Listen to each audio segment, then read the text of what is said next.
Shiny!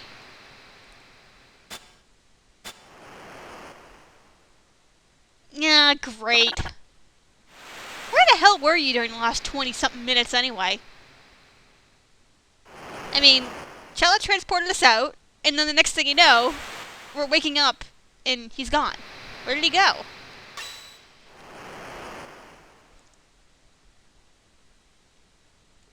Thank you, Captain Obvious.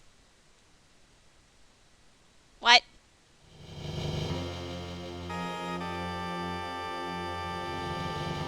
Did he just say what I think he just saw?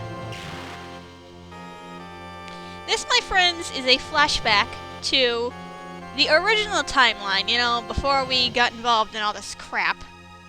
And the three gurus are sitting right there. What?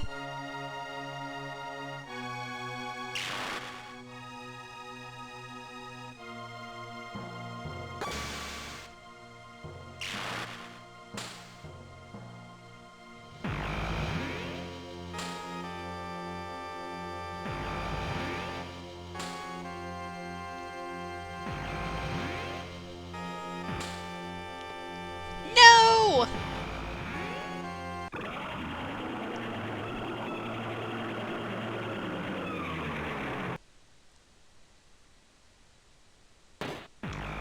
This is how the gurus got into the place where we first met them.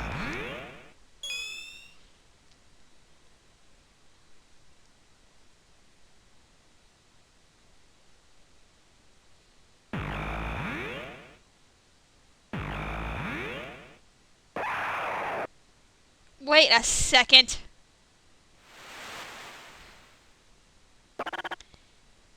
That's right, folks.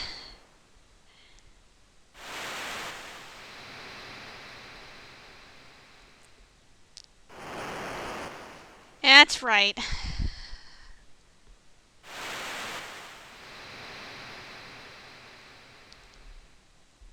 I'm just letting the dialogue speak for itself.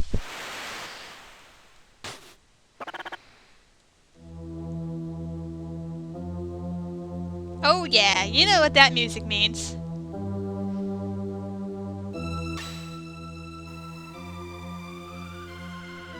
Now we have an option here. Do we want to fight Magus, or do we not?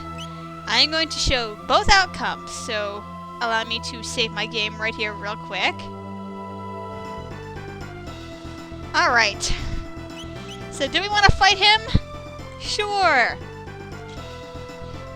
If you want the epicness, you will have Frog in your party for this. It is not required. However, if Frog is in your party, he will take this on solo. If not, then all three party members will be involved here. One-on-one, Frog versus Magus. Now remember, Magus' powers have been drained by Lavos. If you remember. So he's going to be a bit weaker. He does not have a barrier anymore. However, his HP and his...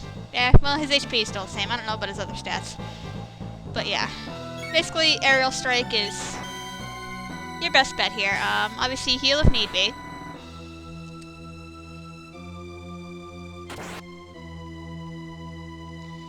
But yeah, basically, because he's weakened and you're much stronger, this is nothing. If you lose this fight, then you suck at the game. Now, while I'm doing this, I would like to point out that the reason I did not realize that Magus and the Prophet were one and the same is because the second Yanis appeared on screen, and Anhesa, way back in the beginning of when we started the Zeal Kingdom arc, I knew that was him. I knew. Right off the bat. It just, I don't know how, it just totally screamed that to me. And I was so focused on waiting for that reveal, and I was so happy when I got it. And of course, because I was so focused on that, that's how I missed that he was the Prophet. Because I was waiting for that other reveal, that I totally missed the one right in front of me. Ugh. Yeah, Frog, kill yourself. Now, one thing I did notice actually just this morning when listening to the soundtrack, I'm gonna heal again, is that the tune that plays when you first enter Magus' castle there, when it was showing the epic pan and, with the bats flying above it just before you enter, the tune of that is very similar to the first minute intro of the Zeal Palace theme. And I didn't notice that till today. I don't know if that was intentional foreshadowing or whatever you want to call it in this case or not. But it was certainly awesome. And, oh, crap. Actually, Frog knows Cure too, doesn't he?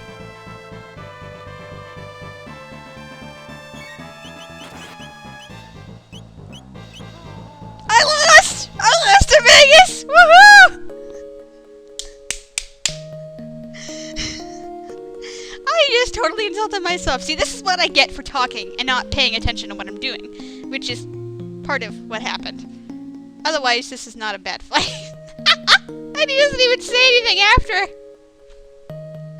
Oh, God. Let's try that again, shall we? Yes, I want to fight you. Ignore that save state message. Really don't care right now.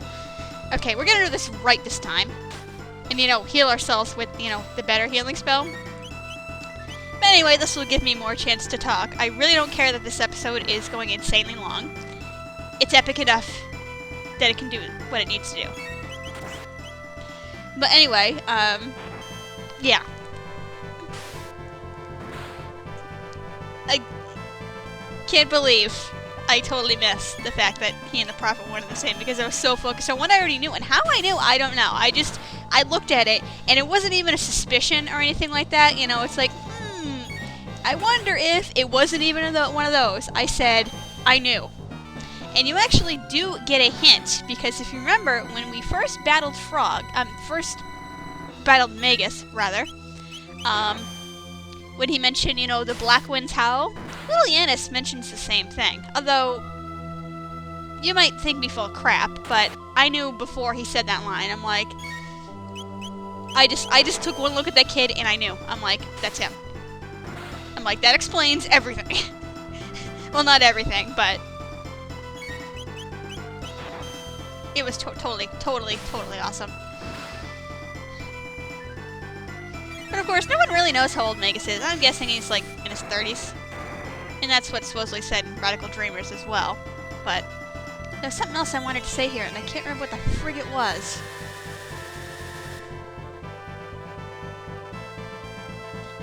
Oh yes, I rather like that he was named Yanis in the, obviously, English localization. Look it up on Wikipedia. He was the Roman god of, like, time and doorways, and was depicted often with two faces, one looking into the future and one looking into the past, or something like that. I don't know all the nitty-gritty details of it, but basically, very fitting name for this fellow here. So now I'm doing much better because I can actually use my healing spell that actually heals more. Now I'm not being stupid anymore.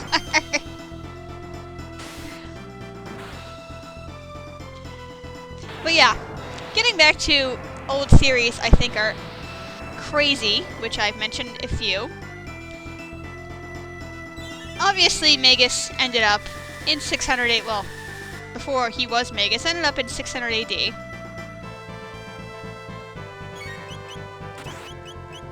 you cure yourself already? And some people have wondered, obviously now he looks a little different. His hair is a slightly different color. His eyes are actually a different color as well. You can't really notice it that well. He wears his underwear outside of his pants now. No, I don't want to cure. I want to do that. And he's got pointy ears now. So yeah, basically his overall appearance has changed and not just due to age. And I've heard some weird theories about, using dark magic,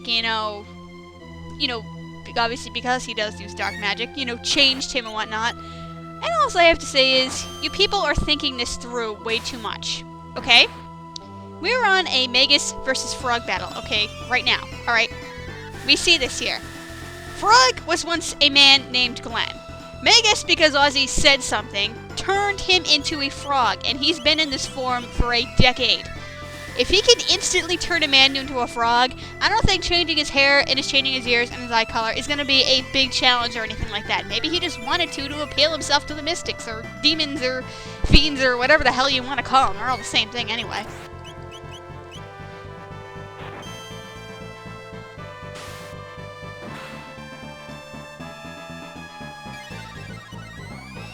Oh my god, this battle's taking forever.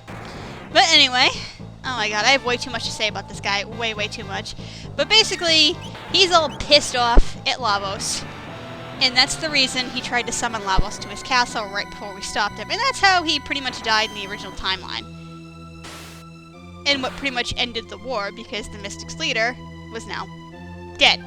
So, yeah. This whole time, Magus has been a good guy. Well, maybe not so much of a good guy. He's more of kind of a gloomy anti-hero kind of guy. But basically, he's been on our side the whole time, and we didn't know.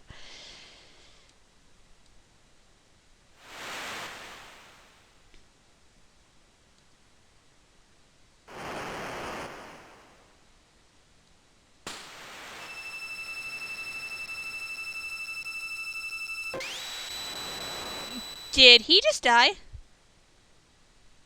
Shiny! And we get Shala's amulet for that, which is an accessory that prevents all status ailments. And they play the sad music. Oh. But guess what, guys? We're not gonna do that. Yeah, I just wasted 10 minutes of your time on something that is not even gonna be continued as part of the game. But we're gonna have to find out what's gonna do next time if we decide not to fight him.